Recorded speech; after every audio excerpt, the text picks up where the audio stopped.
अस्सलाम वालेकुम। वालेकुम सलाम।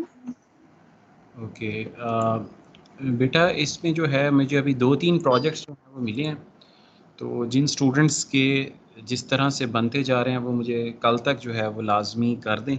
लेकिन जिन बच्चों के आज मिले हैं या कल संडे को मुझे मिले थे, आज तक वो एक ही उसमें काउंट होंगे। आई मीन उनको रिलेटिवली एज मिलेगा अर्ली सबमिशन का। आई थिंक 3 प्रोजेक्ट्स मेरे पास आ चुके हैं।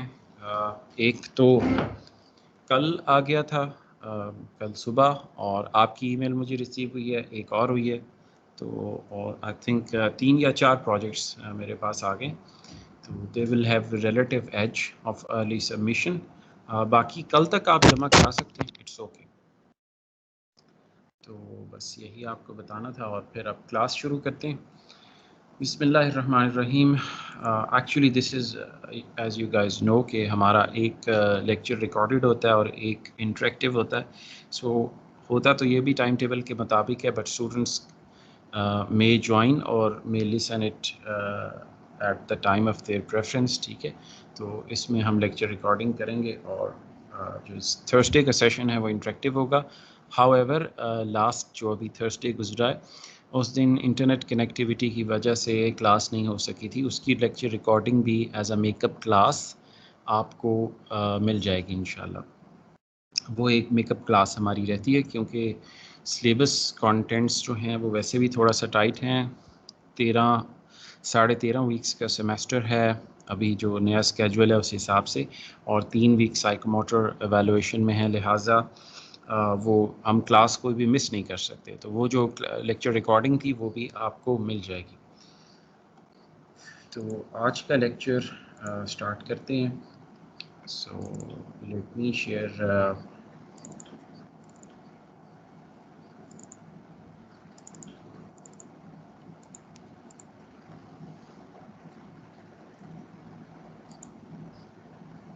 Share the adobe reader with you, और वहाँ से हम देखेंगे। तो हमारी एक्चुअली जो कोर्स आउटलाइन है वो 16 वीक के हिसाब से मुरतब की गई है। तो इसमें यूईटी ने वीक्स तो हमें पूरे दे दिए हैं, जो 3 वीक्स और हैं वो साइकोमोटर एवेलुएशन में इस्तेमाल हो सकते हैं। तो 16 हफ्ते हो ही जाएंगे उन 3 वीक्स को मिला के, जो आपके मिड टर्म के बाद होंगे। तो हम एक्चुअली अभी एज यू कैन सी के हम यहाँ पे इस वक्त क्लिनी थ्योरम को कर रहे हैं, और हमारा एक 2 आवर्स का सेशन भी रहता है। तो होपफुली हम ये जो यूनिफिकेशन का पार्ट है इसको आज की क्लास में, और वो जो रिकॉर्डेड लेक्चर मेकअप आपको मिलना है उसमें हम कंप्लीट कर लेंगे। उसके बाद हमारे पास 6 वीक्स का काम जो है वो बाकी रह जाता है, जिसमें से हम 4 वीक्स तो हमारे पास अवेलेबल हैं, और बाकी जो हम साइकोमोटर एवेलुएशन के हमें 3 वीक्स हैं, उसके अंदर हम इंशाल्लाह वीकली एक सेशन इसका भी एंगेज करेंगे, क्योंकि उसमें लैब्स होती हैं, लैब का भी होगा और साथ इसके भी 2 सेशन, ऑब्वियसली क्विज़ 1 क्विज़ 2 भी है, और कुछ फाइनल में जो हमारा उसी दिन लेक्चर भी एक हो जाएगा, जिसमें फर्दर सोर्सेज ऑफ लर्निंग हो जाएगा, कोर्स रिव्यू, जो इस तरह की टॉपिक्स हैं, जैसे ये last week is for course revision and further sources of learning है, तो ये हम साइकोमोटर के अंदर ही कर लेंगे। और हमारी कोशिश होगी कि हम सिलेबस को कवर कर लें with in the ODL time frame जो कि हमें दिया गया है। तो अब हम चलते हैं अपनी क्लास की तरफ, और 6 चैप्टर हमारा ख़त्म हो गया था, और हमने 7 चैप्टर के अंदर क्लिनी थ्योरम ऑफ यूनिफिकेशन की स्टेटमेंट भी देख ली थी कि रेगुलर लैंग्वेज में अगर आप किसी एक तरह से लैंग्वेज को डिफ़ाइन कर सकते हैं, वो रेगुलर एक्सप्रेशन में अगर आपने किया है, तो बाकी 2 तरीक़ों से भी आप कर सकते हैं, जिसमें कि फ़ाइनाइट स्टेट डिटर्मिनिस्टिक मशीन्स हैं और finite state non deterministic machines दोनों शामिल हैं, एफएसए और एनएफए। और आपको पता है कि नॉन डिटर्मिनिस्टिक मशीन की हमने काफ़ी सारी टाइप्स पढ़ी हैं, जिसमें पहले एनएफए था, फिर ट्रांजिशन ग्राफ था, और फिर जनरलाइज्ड ट्रांजिशन ग्राफ था। जबकि डिटर्मिनिस्टिक मशीन में we have studied yet FSS और डीएफएसएस और एफएस। तो जैसा कि मैंने पहले भी कहा था कि इसकी जो स्टेटमेंट है वो डिस्क्रिप्टिव फॉर्म में दी हुई है, मैथमेटिकल फॉर्म में आपकी टेक्स्ट बुक में डेफिनेशंस भी पीछे नहीं थी और थ्योरम्स भी ज़्यादातर डिस्क्रिप्टिव फॉर्म में दिए हुए हैं। तो हम इसके अंदर पहले इसके कंपोनेंट्स को देख लेते हैं। अच्छा, इसने इसका अब एक लॉजिकल प्रूफ दिया है constructive. Every language that can be defined by an FSA can also be defined by a TG. आपको ये बात पहले भी मैथमेटिकली पता है कि हर एफएसए एनएफए होता है और हर एनएफए टीजी होता है। तो विच मीन्स कि every FSA is a TG as well. अगर आपको याद हो, हमने बड़ी तफसील से ये डिस्कशन की थी और मैं आपके लिए ओपन भी कर देता हूँ, जिसमें हमने ये हम हाइपोथेसिस बिल्ड कर रहे थे और मैं आपको वो नोटपैड में शो कर देता हूँ। Yes, this is the hypothesis, I am gonna share it with you, जो हमने बड़ी तफसील से गुज़िश्ता लेक्चर्स में डिस्कस किया था। और this is the notepad, you guys can see DFSA is contained in NFA, NFA is contained in TG, TG is contained in GTG. So obviously every FSA is a TG as well and every FSA is a GTG as well, क्योंकि GTG is the superset of all other sets, all other graphs. तो यही statement उसने book के अंदर दी है जो कि हमने इस हाइपोथेसिस से बनाई थी, और आप पुराने वीडियो लेक्चर्स को दोबारा सुन सकते हैं अगर आपको भूल गया हो ये। जो लास्ट लेक्चर हमारा हुआ था उसमें हमने ये बात की थी। तो पार्ट 1 तो ऑलरेडी प्रूफ्ड है और इसे आप बाय कंस्ट्रक्शन या कॉन्ट्रडिक्शन से प्रूफ भी कर सकते हैं। पार्ट 2 है जी, every language that can be defined by a TG can also be defined by a regular expression. सो ये बात भी अंडरस्टूड है कि आपके पास ये सारे रेगुलर लैंग्वेज के टूल्स हैं। ट्रांजिशन ग्राफ भी किसी रेगुलर लैंग्वेज के लिए ही बनाया जाता है। तो ऑब्वियसली अगर कोई चीज़ आरई से बन सकती है तो उसका एफएसए भी होगा, जब उसका एफएसए होगा तो उसका टीजी भी होगा, ठीक है, और जीटीजी भी होगा। सो ये भी लॉजिकल प्रूफ है और इसको आप कंस्ट्रक्ट कर सकते हैं। A+B का क्लोजर बनाइए, उसका एक एफएसए बनाइए और उस एफएसए और वो एफएसए इटसेल्फ टीजी होगा, ठीक है। उसमें ज़रूरी नहीं कि एक्स्ट्रा 3 कंडीशंस हों, आप लोगों को अच्छी तरह मालूम है। तो ये भी प्रूफ बाय कंस्ट्रक्शन आप कर सकते हैं। पार्ट 3 क्या है, every language that can be defined by an RE can also be defined by a finite automaton. ये भी आप प्रूफ बाय कंस्ट्रक्शन या कॉन्ट्रडिक्शन कर सकते हैं। वही हाइपोथेसिस 1 जो हमने बनाया था वो आपकी ट्यूरिंग मशीन को सॉरी आई एम सेइंग, वो आपके क्लिनी थ्योरम को जो है वो प्रूफ कर देगा। तो ये इसने 3 इसके पार्ट्स बनाए हैं। तो एक तो इसका ये कंस्ट्रक्टिव प्रूफ हो सकता है। अच्छा, अब हम थोड़ा सा इंटरेस्टेड हैं, मैंने आपसे बात की थी कि ग्राफ से हम आरई को एक्सट्रैक्ट कर सकते हैं, किसी ग्राफ से रेगुलर एक्सप्रेशन को निकाल सकते हैं बड़ी आसानी के साथ और सिस्टमैटिक वे में।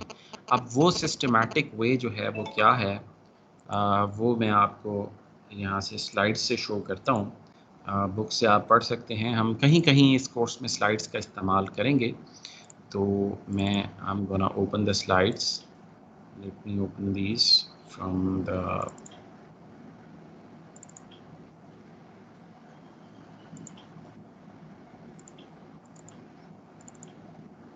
ओके, सो यस, ये स्लाइड्स मैं आपकी वहाँ पे अपलोड कर दूँगा।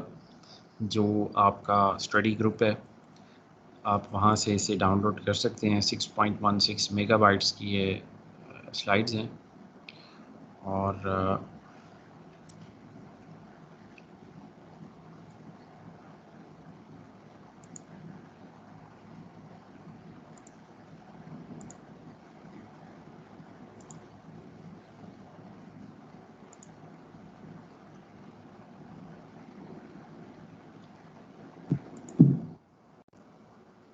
जी,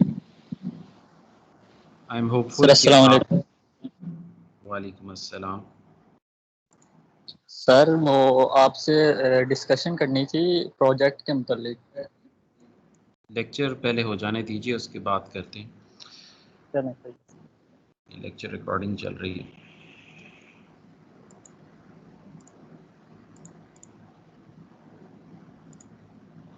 ओके जी, आई एम होपफुल कि आपको ये नज़र आ रहा होगा जनरलाइज्ड ट्रांजिशन ग्राफ। की स्लाइड्स, ये बेसिकली यूनिफिकेशन की स्लाइड हैं और इसमें हम टीजी और जीटीजी को पढ़ चुके हैं, लेकिन इसमें वो शुरू में डिस्कस किया हुआ है और ये एग्जांपल्स हमने किताब में देखी भी थी टीजी और जीटीजी की, और बड़ी तफसील से इसकी डेफिनेशन भी देखी थी कि टीजी क्या होता है, जीटीजी क्या होता है, एनएफए क्या होता है। तो इनको हम दोबारा अब नहीं पढ़ेंगे बिकॉज हम इसको स्टडी कर चुके हैं। नॉन डिटर्मिनिज्म भी चैप्टर 6 का आखिरी टॉपिक था जिसे हमने स्टडी किया था लास्ट लेक्चर में। ये आ गई आपके क्लीनी थ्योरम की statement, you guys can see.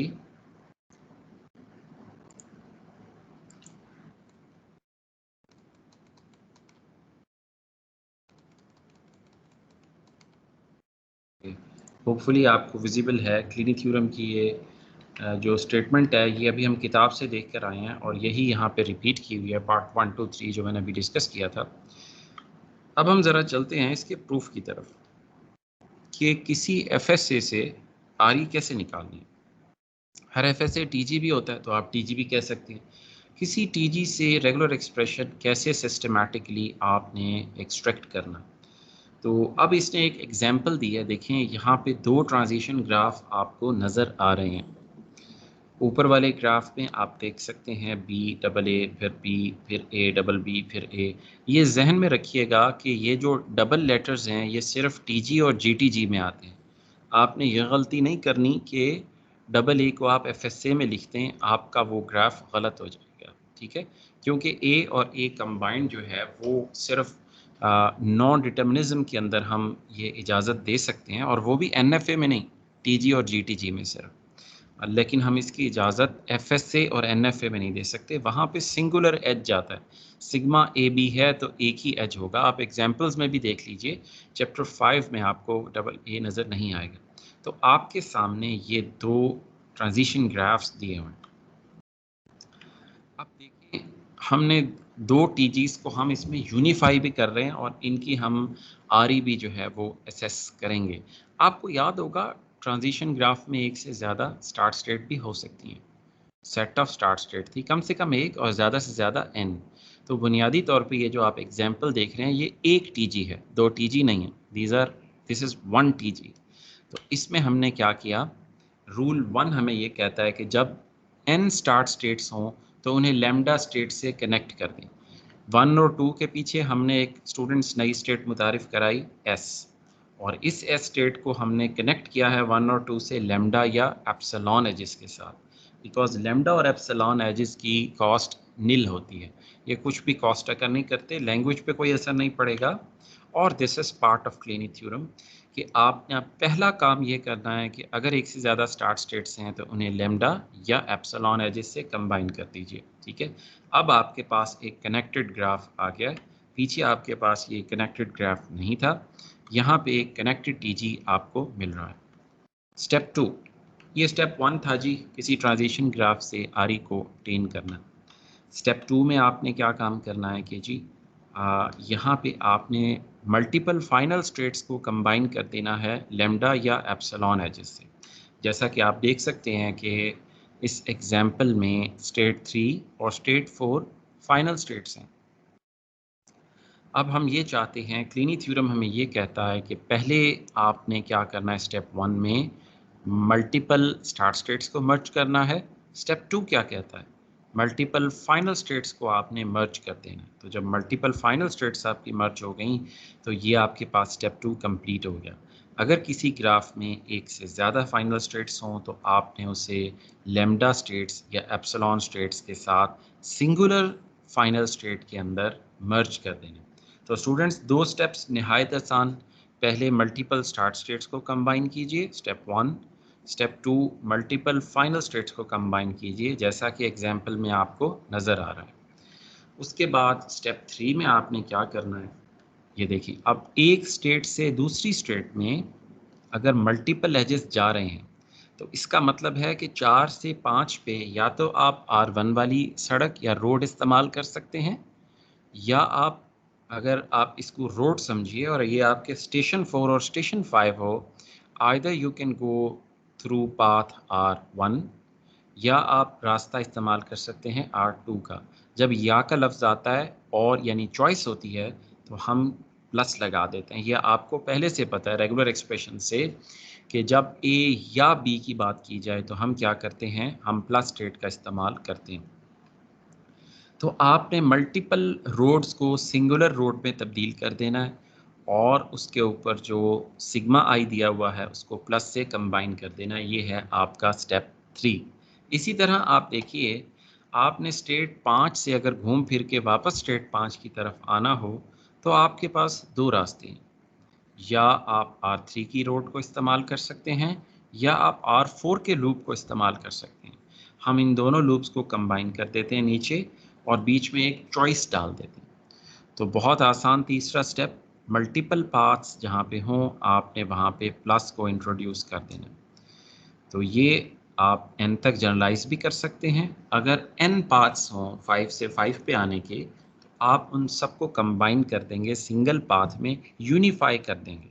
Clini theorem of unification, हम यूनिफाई करते चले जा रहे हैं।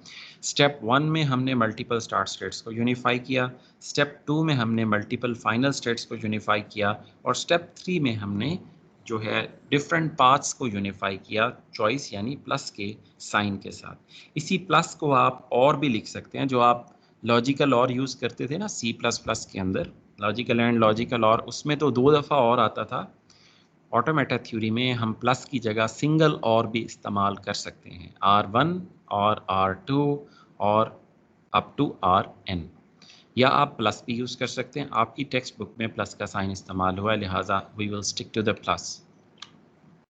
आखिरी बात, अगर आपने स्टेट को यूनिफाई करना हो, अभी तो आपने एज यूनिफाई किए हैं, आप 4 से 6 की तरफ जा रहे हैं, स्टेट 4 से you are going to state 6, और अगर आपने स्टेट 5 को ट्रंकेट करना है या यूनिफाई करना है तो आप क्या करेंगे, अब यहाँ पे कंकैटिनेशन होगी। R2 आप देखें R3 का क्लोजर बन जाएगा। जब आप बीच में किसी लूप को मर्ज करते हैं ना तो वो क्लोजर बन जाता है। R3 क्लोजर और R4, ठीक है। और ये आपको पहले से पता है कि सिंगल स्टेट A+B क्लोजर का ग्राफ कैसे बनाते थे आप। A की एज लगाते थे A, B माइनस प्लस, और वो क्या होता था A+B का क्लोजर। ए क्लोजर का ग्राफ आप कैसे बनाते थे? ए क्लोजर का ग्राफ जो है वो आपका सिंपल जो है वो एक एज ए का है, आपने उसी को प्लस माइनस कर दिया, बी आ गया तो वो डी पे चला जाएगा, यानी कि उसी स्टेट पे लूप बैक क्लोजर होता है। तो R2 concatenated by R3 closure concatenated by R4। जब आपने स्टेट को यूनिफाई करना है तो कनकैटिनेट करना है, जब आपने पाथ को यूनिफाई करना है तो प्लस करना है, जब आपने स्टार्ट स्टेट को यूनिफाई करना है तो एप्सिलॉन लगाना है, जब आपने फाइनल स्टेट को यूनिफाई करना है तो प्लस लगाना है, जब आपने पाथ को यूनिफाई करना है, सॉरी फाइनल स्टेट को करना है तब भी लैम्डा लगेगा, स्टार्ट में भी लैम्डा।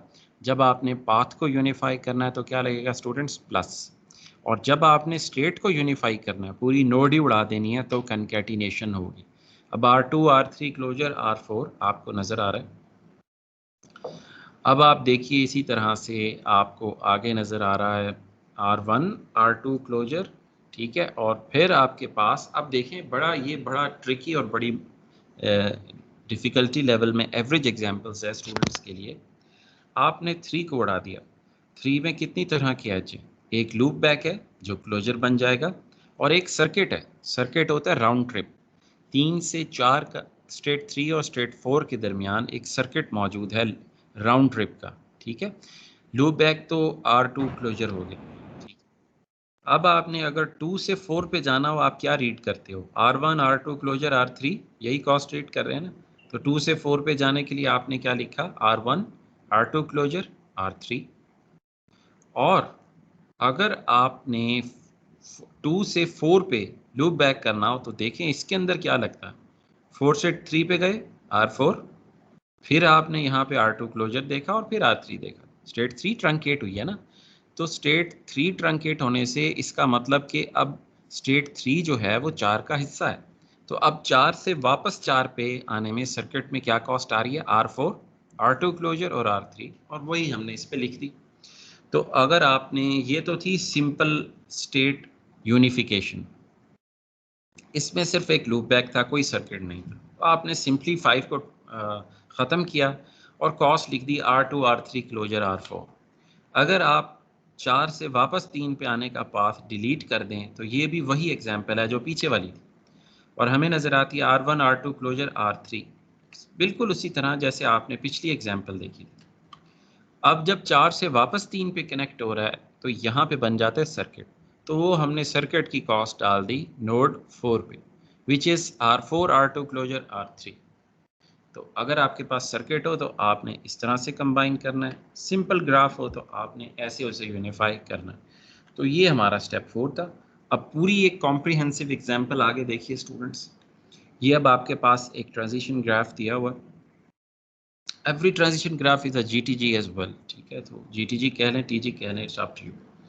तो आपको हाइपोथेसिस 1 से पता है, जो कि थ्योरम 1 कह लीजिए, ट्रू है, प्रूफ भी कर लिया होगा आपने अब तक। अब देखें इसमें मल्टीपल स्टार्ट स्टेट्स तो है नहीं, स्टेप 1 नहीं लगेगा, मल्टीपल फाइनल स्टेट्स हैं, स्टेप 2 लग गया। 2 और 3 को हमने इस तरह से लैम्डा एजिस से 4 में कंबाइन कर दिया। फिर क्या हुआ जी, फिर अब हम देखें कि हमारे पास ये 2 और 3 जो थी ये इसमें कंबाइन हो गई, और हमने अब देखें 2 और 3 को ख़त्म किया। अब 1 से 4 पे जाने की कॉस्ट क्या है, ट्रिपल ए इंटू लैम्डा।